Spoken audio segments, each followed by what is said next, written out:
Hello అండి, అందరికీ నమస్తే. నేను మీ Gauravkrishna. Welcome back to our channel wall poster. అయితే నిన్న నందమూరి కుటుంబంలో ఒక విషాద ఘటన చోటు చేసుకోవడం జరిగింది.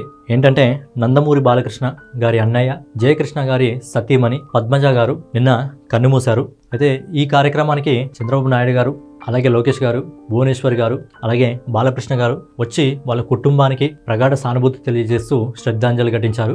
బాలకృష్ణ గారు ఈ కార్యక్రమంలో మీడియాతో మాట్లాడుతూ వాళ్ళ వదినది తనది తల్లి కొడుకుల అనుబంధం అని చెప్పి, తను చిన్నగా ఉన్నప్పుడు వాళ్ళ వదిన గారే వాళ్ళని రెడీ చేసి స్కూల్కి పంపించేవారని చెప్పి, ఎక్కడికి వెళ్ళాలన్నా వాళ్ళ వదిన గారే పెద్ద దిక్కుగా వ్యవహరించేవారని చెప్పి తన జ్ఞాపకాలను బాలకృష్ణ గారు నిన్న మీడియా సమావేశంలో పంచుకోవడం జరిగింది.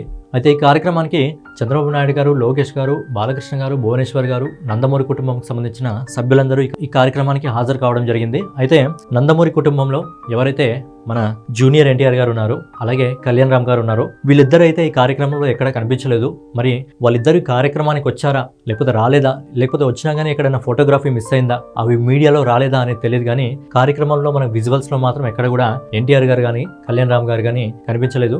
బేసిక్గా ఇలాంటి సిచ్యువేషన్ ఏదైనా కుటుంబంలో జరిగినప్పుడు ఖచ్చితంగా కుటుంబ సభ్యులు హాజరవుతారు. అయితే ఇలాంటి సిచ్యువేషన్ లో కూడా ఒకవేళ ఎన్టీఆర్ గారు వచ్చారా లేదా అనేది తెలియదు. కానీ ఎందుకంటే ఒక ఫ్యాన్ కి ఏదన్నా అయితేనే వెళ్ళి పలకరించే ఎన్టీఆర్ గారు మరి ఇలాంటి కార్యక్రమం గురించి తెలిస్తే ఖచ్చితంగా ఆయన వచ్చే ఉంటారు. మరి వచ్చారా లేదా అనేది మనకు ఫోటోగ్రఫీ అయితే ఎక్కడ కనపడలేదు. మరి రాకపోతే ఆయన రాలేని పరిస్థితుల్లో ఉన్నారా అనేది తెలియదు. కానీ ఈ అంశం పైన సోషల్ మీడియాలో వార్తలు చక్కర్లు కొడుతున్నాయి. మరి దీనిపైన మీ అభిప్రాయం ఏంటి అనేది కామెంట్ రూపంలో తెలియజేయండి.